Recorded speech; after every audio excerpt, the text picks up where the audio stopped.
वकील साहब, क्या पिटीशन थी और क्या आदेश मिला?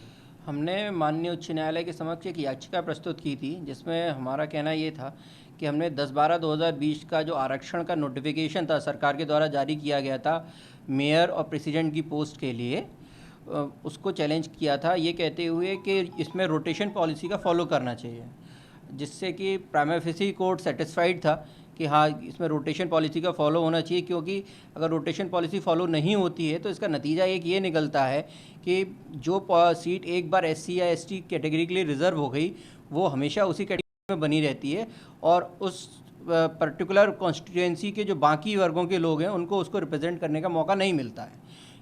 इसलिए कोर्ट को प्राइमा फेसी ये सेटिस्फाई होने के बाद कि इसमें रोटेशन पॉलिसी फॉलो होना चाहिए, और चूंकि 10/12/2020 का जो नोटिफिकेशन था उसमें रोटेशन पॉलिसी को फॉलो नहीं किया गया था, इसलिए कोर्ट ने उस पूरे नोटिफिकेशन को स्टे किया। उसका मेजर रीज़न ये है पूरे नोटिफिकेशन को स्टे करने का, क्योंकि अगर रोटेशन पॉलिसी फॉलो की जाती है जैसा कोर्ट का प्राइमा फेसी व्यू है, तो उस स्थिति में किसी भी एक पर्टिकुलर सीट में अगर चेंज आता है तो वो पूरी स्टेट की सीट्स को इफेक्ट करेगा, बिकॉज रोटेशन में एक सीट चेंज होकर दूसरी सीट के ऊपर जाती है। इसका मतलब ये है कि जैसे जो सीट पिछले इलेक्शन में एससी पोस्ट के लिए रिजर्व थी, वो इस इलेक्शन में एससी के लिए रिजर्व ना होकर किसी और कैटेगरी के लिए होगी, और कोई दूसरी सीट जो अदरवाइज जनरल या किसी और कैटेगरी में थी वो एससी में जा सकती। तो इसलिए कोर्ट ने अभी उस नोटिफिकेशन को टेम्परेली स्टे कर दिया है इंटरिम रूप से, और मुकदमे को अप्रैल माह में फिक्स किया है फर्दर हियरिंग के लिए।